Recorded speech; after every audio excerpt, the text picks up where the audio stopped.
Hey, welcome to today's lesson. Today, coming at you from Detroit. This is a pretty cool lesson. This is a little more on the advanced side. This is taking some basic chord ideas, like in this case, a 2-5-1 regular chord progression, and just jazzing it up a little bit, putting some extra bells and whistles on it. This is the kind of stuff that you would see if you ever check out guitar players like Joe Pass, for example. But not just jazzy stuff too. This is super common now in like R&B and funk and soul, and a lot of modern music now too.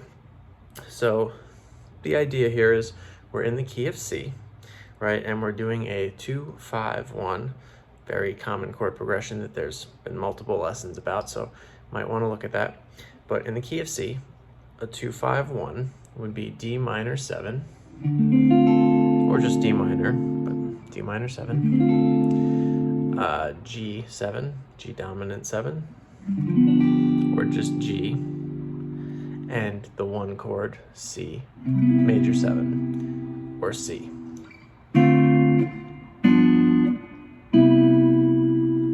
So now, just to kind of spice that up, I'm going to show you some of the tricks that I like to use, or in this case, like specific chord riffs for each of those types of chords. So even when you leave this key and you use these ideas for other chords, all this stuff will still apply. What I'm going to do on the D minor 7 chord is the same exact shapes and patterns and ideas that you could use if you moved it to an E minor 7 chord or whatever type of minor 7 chord. Especially in this 2-5-1 atmosphere, but it doesn't have to be a 2-5-1. So we'll go in order of the 2-5-1. We'll start with the D minor 7. So let's take a look. Okay, so here's our regular D minor 7 chord. Looks a lot like a D minor chord without the pinky, right? Which is good because this pinky is going to be kind of like the secret weapon here. The idea is to strum the chord and try and get my right hand in the shot here a little too. And now we get the pinky on the B string. Pick the high E string, pinky on the high E string. So you get this.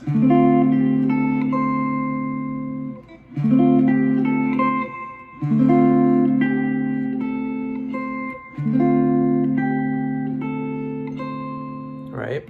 So that's our first step. And it's same idea, but different for everybody. That could be picked. It could be hammered. All those pinky notes. And technically, this is like one variation of millions of possibilities, right? Could go the other way. E string, B string, but in this case, I'm climbing up. And then from there, we're just going to, because what this is going to look like when it's done is this.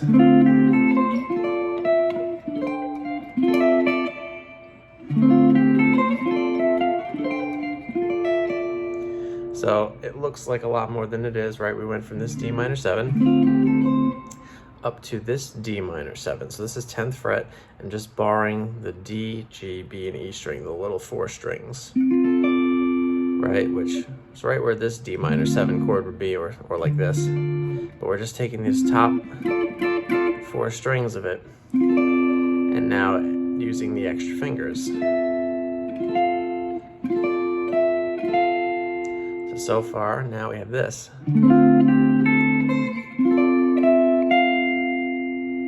Pretty cool. Whole lot of D minor 7 stuff with extra little color notes added in. By using the pinky and the extra fingers. And then from there,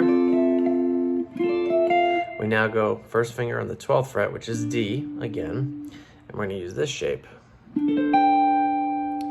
Now this is a D minor 11 chord, so it's just another variation again of D minor 7 with the extra color tones added in.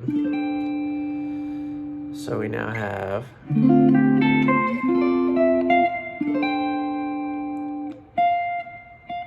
then we drop to this note, 13th fret of the high E string with the middle finger. And whether you want to break off and go to the note, or do something like that, which is usually how I do it, that would work too. And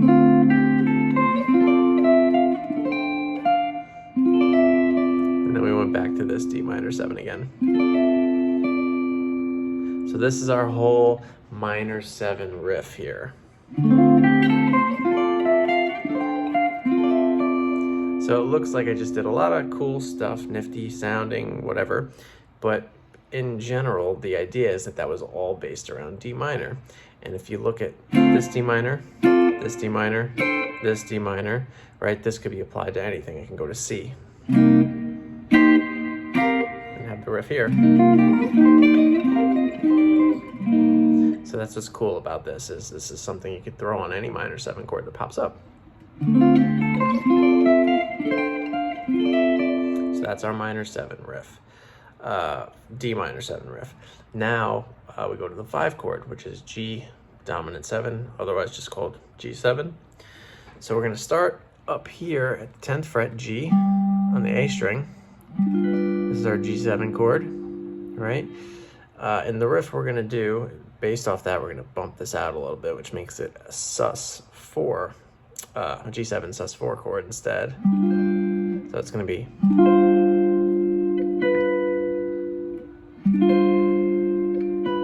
So it's the sus4 down to the regular G7 shape.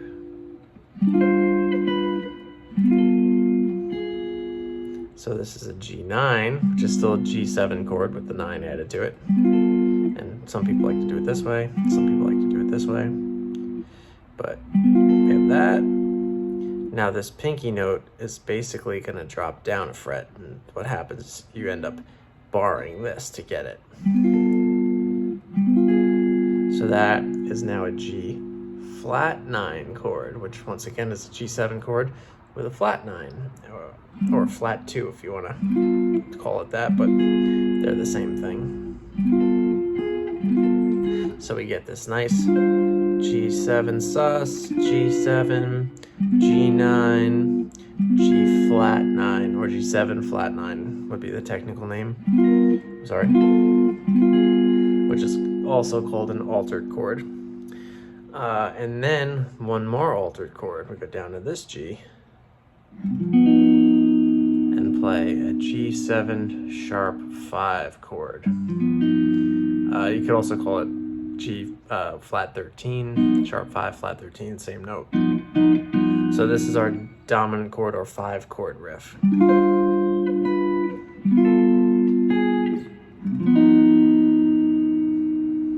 And now we need to land on our 1 chord, which was C major 7. Now instead of playing just this regular standard C major 7, we're going to color it up a little bit, right? So the chord we're going to use, this isn't the shape we're going to use, but this is what it's based off of, and still a great chord to know. This is a C 6-9, or major 6-9, and kind of looks like a G chord, right? I'm sure you've all played a G chord. You drop these 2 fingers, it becomes C add 9. Now the last adjustment here is we have an open D and G string right now. And we're gonna bar this across them instead, so we have no open strings. Really nice sounding chord, you can move it anywhere. But that's what this is based off of. So what I'm gonna actually do for this riff, I'm getting rid of the root and just keeping this bottom part of the chord. And since we don't have the root, there's no reason to use the fingers this way. So I'm gonna do it this way. So this is a cool way of playing a major 6-9 chord without actually putting the root in, which would have looked like this. So just this right here. Now, next thing, we're gonna move up and do more C major 7 stuff. We're gonna move to 5th fret bar for 4 strings, D, G, B, and E, and 3rd finger on the high E, 7th fret. And that is a C major 7 chord. The root is not in the bass, it's on the G string. This is our C right here, even though we have this note in the bass. So this is a really nice major 7 chord to use too. If you know that your root's on the G string, you just find whatever your root is on the G, whatever chord you're looking for, and there it is. So we have,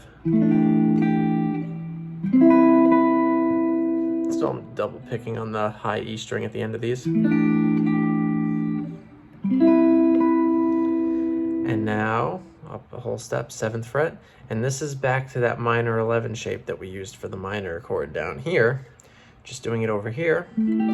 So you could call this A minor 11 now. This is an A. A minor is the relative minor of C major, right? That's why this is going to fit so well. However, you don't have to think of it as A minor 11. We could, once again, like this, we could think of this as a C chord that doesn't actually have the root C in it. And we would now have a 6. We would have the 3 of the chord here, regular chord tone, the 5th of the chord, regular chord tone, and this would be the 9 or the 2. So this could also be called C major 6-9 chord, just without the C in it again, or A minor 11. But altogether, that would sound like this. Back down, and that's our major chord riff. So we have basically 3 lessons in one here. We have a cool minor 7 chord riff. We had a cool 5 or dominant 7 chord riff with some altered sounds in it, like flat 9s and sharp 5, stuff like that. And then we have the major chord idea that we just looked at last. And all of those would be cool to use separately as their own thing. Like I said, it could be like 3 separate lessons that you could use. You could just work on one of them for now. You could have your minor chord riff, and whenever a minor chord pops up, you can use it. Now, just to show you, I'm going to put them all together as 2-5-1. So remember, this is D minor, G7, C major 7 with these new riffs we just looked at. So here's our D minor 7 run going into the G7, into the C major.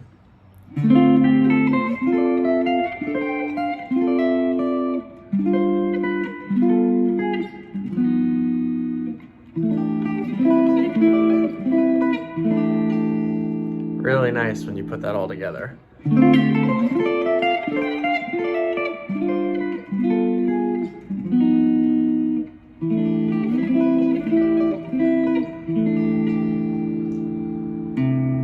There's that root that we left out.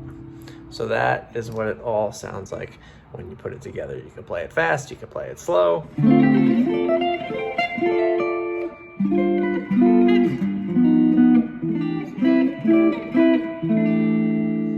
Pretty cool. And like I said, move them around. If you get used to doing your minor run,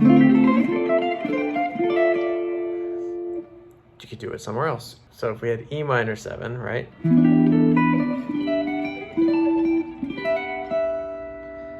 E minor 7 would be the 2 in the key of D, which would now bring us to an A dominant.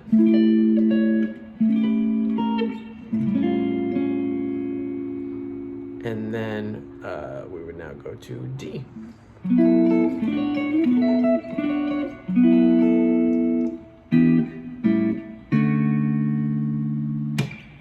So that is our advanced chord riff of the day. Give it a shot.